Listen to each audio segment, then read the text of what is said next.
Alors, bonsoir à tous et heureux de vous retrouver en ce samedi 6 juin 2020, 19h34 heure du Québec. Heureux de vous retrouver. Hier, j'ai pris une petite journée de congé pour vous donner un congé de ma personne aussi. Ça va vous faire du bien.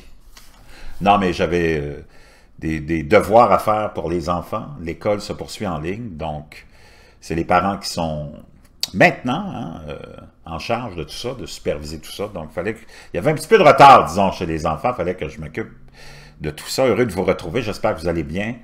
Le déconfinement se poursuit. On se rend compte de l'ampleur, de la folie dans laquelle on est rendu, dans le monde vraiment étrange dans lequel on est rendu et comment tout ça va se terminer. Ce ne sera pas une belle histoire. Et on le sait ici à Freedom News Network, j'en ai parlé souvent, les changements qui nous attendent, puis c'est des changements cycliques, Le climat, c'est cyclique, la société, c'est cyclique, les changements humains, c'est cyclique, financiers, économiques, politiques, puis on est dans un ensemble de planètes bien alignées qui fait qu'on a ces changements-là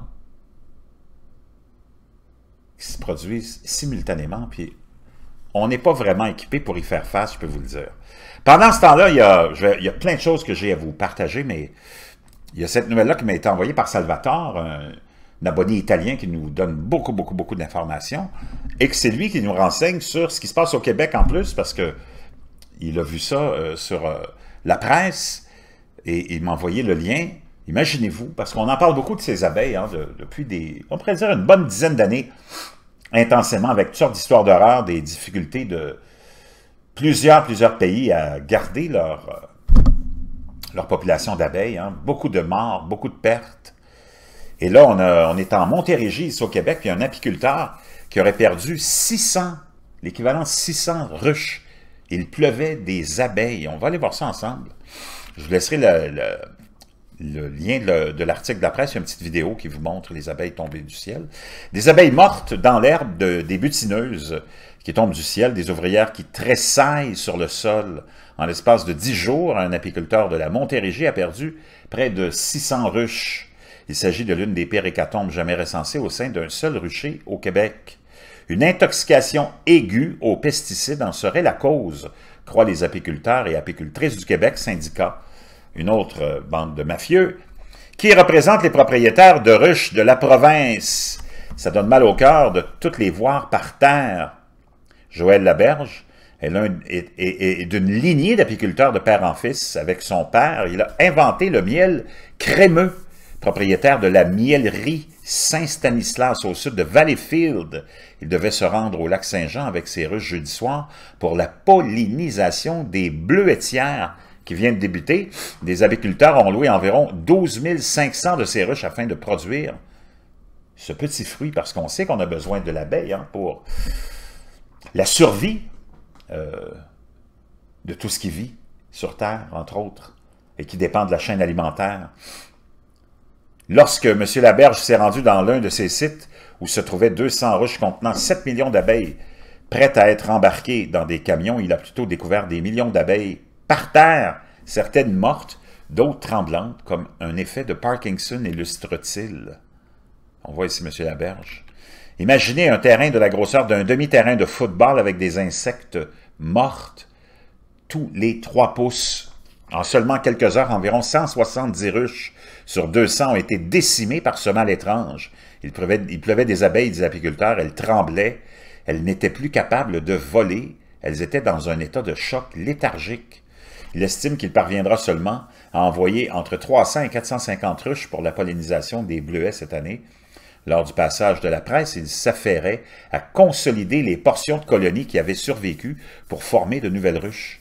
Il évalue ses pertes entre 300 et 400 000 $. Des insectes morts ont été envoyés au laboratoire du ministère de l'Agriculture, des Pêcheries et de l'Alimentation du Québec afin d'analyse. Le ministère n'a pas voulu commenter ce cas particulier vendredi. Julie Fontaine, présidente du Comité pesticides des apiculteurs et apicultrices du Québec, syndicat de 200 propriétaires de ruches rattachés à l'Union des producteurs agricoles, a peu de doute sur l'origine des mortalités. C'étaient des abeilles chargées de pelotes de pollen. Elles n'ont qu'un but dans la vie, entrer dans la ruche et nourrir les larves. Pour que quelque chose les arrête, il faut que ce soit fulgurant. La miellerie se trouve dans un secteur où l'on cultive intensément le maïs en grains.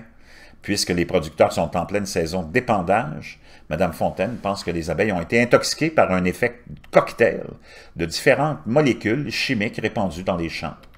Elles tombent sur le dos et se mettent à convulser parce que ces produits-là, ça affecte le système nerveux. Elles ne contrôlent plus leurs muscles et là, éventuellement, c'est la paralysie et elles meurent, explique-t-elle. Une maladie qui aurait le même effet prendrait des semaines, des mois, voire des saisons pour se développer. Si c'était un virus, ce serait sur des années.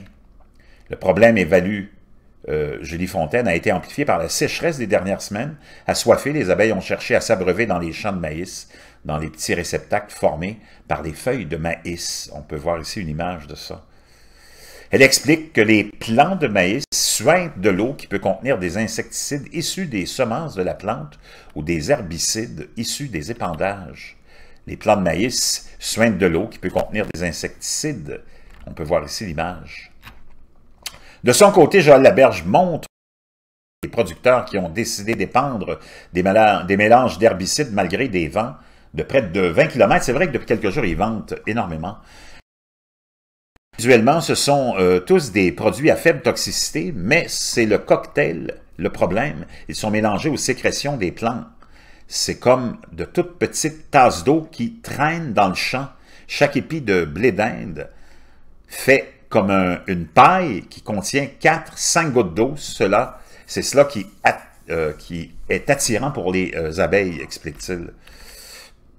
Président de la section locale de l'UPA de Beauharnois-Salaberry, François Vincent préfère attendre les résultats des tests du MAPAC avant de se prononcer sur la cause des mortalités. Comment fait-on pour savoir, par exemple, que l'abeille a passé sous l'arroseuse, s'est intoxiquée et s'est rendue à la ruche? Il n'y a pas de GPS sur l'abeille, souligne-t-il. Aujourd'hui, je ne suis pas capable de dire hors de tout doute qu'elles sont mortes de ça. Naturellement, lui, c'est le président de l'Union des producteurs agricoles. Il vient protéger ses membres. Hein? C'est un petit peu aberrant quand même, mais que voulez-vous? Hein, c'est comme ça, la politique, c'est la politique, il y a de la politique partout. Le président des apiculteurs et apicultrices du Québec, Stéphane Leclerc, affirme que l'épandage en période de grand vent ne devrait plus avoir lieu. Découragé, il demande au MAPAC et au ministère de l'Environnement d'augmenter leur présence sur le terrain. Plus de fonctionnaires, pourquoi pas? Hein, on n'est pas à 15 fonctionnaires de plus ou de moins, de près au Québec. 1 million de fonctionnaires au Québec. Il faut que le ministère engage des inspecteurs. Tiens, ça n'a plus de sens. Il faut qu'il y ait des personnes qui sillonnent les champs pour donner des amendes. Tiens, bon. Aïe, aïe, aïe, aïe, aïe, aïe. Enfin, que voulez-vous? On s'en sortira jamais, jamais, jamais. Mais pour l'instant, les abeilles payent le gros prix. Mais dans le fond, c'est qui paye le gros prix à la fin quand il y aura peut-être plus assez d'abeilles pour polliniser les champs? Je ne sais pas, mais je pense qu'on va avoir des problèmes dans un laps de temps peut-être plus rapide qu'on le pense.